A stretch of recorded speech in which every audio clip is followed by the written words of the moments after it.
भगवा झंडा की बढ़ेगी शान, क्या फिर से उग पाएगा कमल।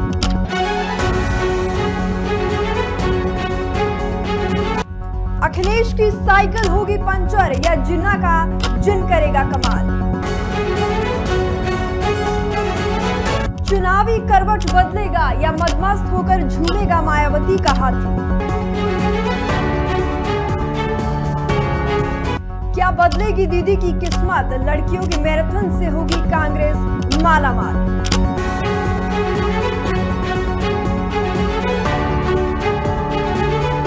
जानिए यूपी का हाल।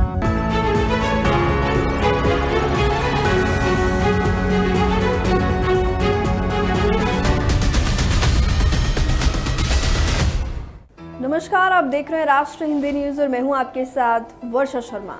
आप देख रहे हैं हमारा खास कार्यक्रम माहौल क्या है।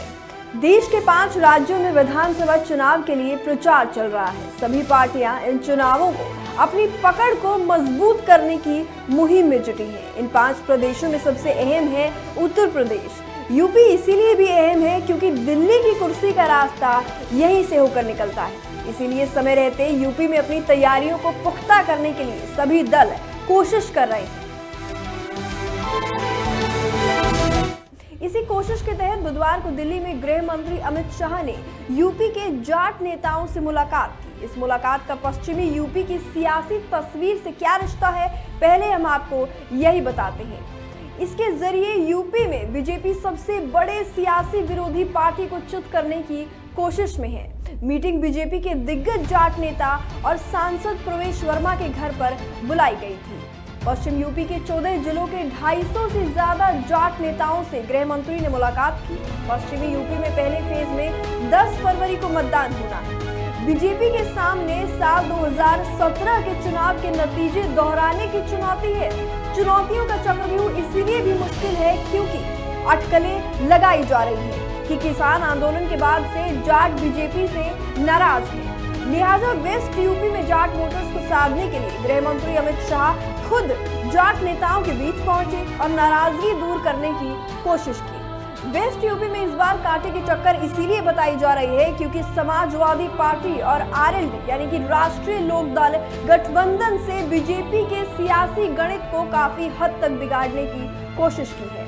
जाट और मुसलमान का गठजोड़ बनाकर अखिलेश यादव और जयंत चौधरी बीजेपी के वर्चस्व को चुनौती देने की कोशिश कर रहे हैं। इसीलिए एक बार फिर नाराज जाट वोटर्स को समझाने के लिए अमित शाह ने कमान संभाली है। साल 2017 के विधानसभा चुनाव से पहले भी अमित शाह ने जाट नेता वीरेंद्र सिंह के घर पर जाट समुदाय के नेताओं से मुलाकात की थी, जिसके बाद जाटलैंड में भगवा का परचम लहराया था। इस बार ये मुलाकात कितनी कारगर साबित होती है, इसे जानने के लिए नतीजों का इंतजार करना होगा। जब अमित शाह दिल्ली में बीजेपी सांसद प्रवेश वर्मा के घर पर 250 से ज्यादा जाट नेताओं के साथ बैठक कर रहे थे तो उन्होंने इशारों में ही सही जयंत चौधरी को बीजेपी गठबंधन में शामिल होने का ऑफर दे दिया। गृह मंत्री अमित शाह ने बैठक में कहा कि चौधरी चरण सिंह की हम इज्जत करते हैं। उनकी विरासत के लिए हमने पहले भी दरवाजे खोल रखे थे और यदि आगे भी वो चाहेंगे तो उनसे बातचीत के लिए दरवाजे हमेशा खुले रहेंगे। बीजेपी के ऑफर पर 4 घंटे में ही जयंत चौधरी की प्रतिक्रिया सामने आ गई। उन्होंने ट्वीट कर कहा, न्योता मुझे नहीं उन 700 प्लस किसान परिवारों को दो जिनके घर आपने उजाड़ दिए। इस क्षेत्र में राष्ट्रीय लोकदल का खासा प्रभाव है। जयंत के दादा चौधरी चरण सिंह देश के प्रधानमंत्री रह चुके हैं, जबकि उनके पिता दिवंगत अजीत सिंह भी केंद्र सरकार में मंत्री रहे हैं। ऐसे में अब आप ये समझिए कि पहले कैराना से चुनाव प्रचार अभियान की शुरुआत और अब पश्चिमी उत्तर प्रदेश के जाट नेताओं के साथ बैठक और जयंत चौधरी को ऑफर, ये बताने के लिए काफी है कि बीजेपी पश्चिम उत्तर प्रदेश और जाटों को कितनी तवज्जो दे रही है। पश्चिम उत्तर प्रदेश में बीजेपी की क्या रणनीति है और जाटों पर फोकस क्यों है, इसको समझने के लिए आपको हम पहले ये आंकड़े बताते हैं। पश्चिमी उत्तर प्रदेश में 18% जाट वोटर हैं और करीब 27% मुस्लिम आबादी है, यानी पश्चिम उत्तर प्रदेश में जाट और मुस्लिम मिलकर 45% हुए।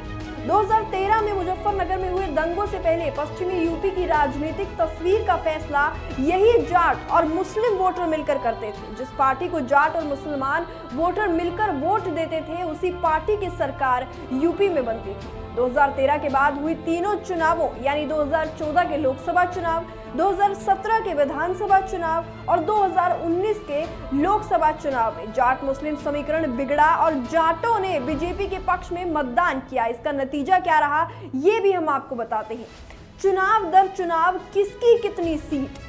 2012 विधानसभा चुनाव की हम बात करें तो इसमें जाट और मुस्लिम वोट साथ थे। इस चुनाव में पश्चिम उत्तर प्रदेश की 136 विधानसभा सीटों में से बीजेपी को महज 20 सीट मिली थी, समाजवादी पार्टी को 58 सीट मिली थी और बसपा को 39 सीट मिली थी और अन्य को 19।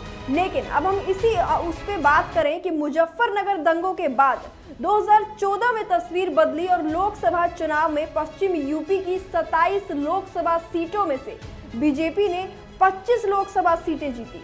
समाजवादी पार्टी को केवल 2 लोकसभा सीटें मिली। अब हम आगे बात करेंगे 2017 के विधानसभा चुनाव की। इसमें भी जाट और मुस्लिम वोटर अलग अलग रहे। तब पश्चिम यूपी की विधानसभा की 136 सीटों में से बीजेपी ने 103 सीटों पर जीत दर्ज की। समाजवादी पार्टी को 27 सीटों पर जीत मिली और अन्य दलों को 6। 2019 लोकसभा चुनाव में भी जाटों ने मजबूती से बीजेपी का साथ दिया और इलाके की 27 लोकसभा सीटों में से बीजेपी ने 20 सीटों पर जीत दर्ज की। समाजवादी पार्टी ने 4 सीटों पर जीत दर्ज की और बसपा ने 3 सीटों पर जीत दर्ज की। 2019 में बीजेपी की जीत इसीलिए भी बड़ी है क्योंकि तब समाजवादी पार्टी और बहुजन समाज पार्टी ने हाथ मिला लिया था। अब बीजेपी के सामने परेशानी क्यों है, उसे भी समझिए।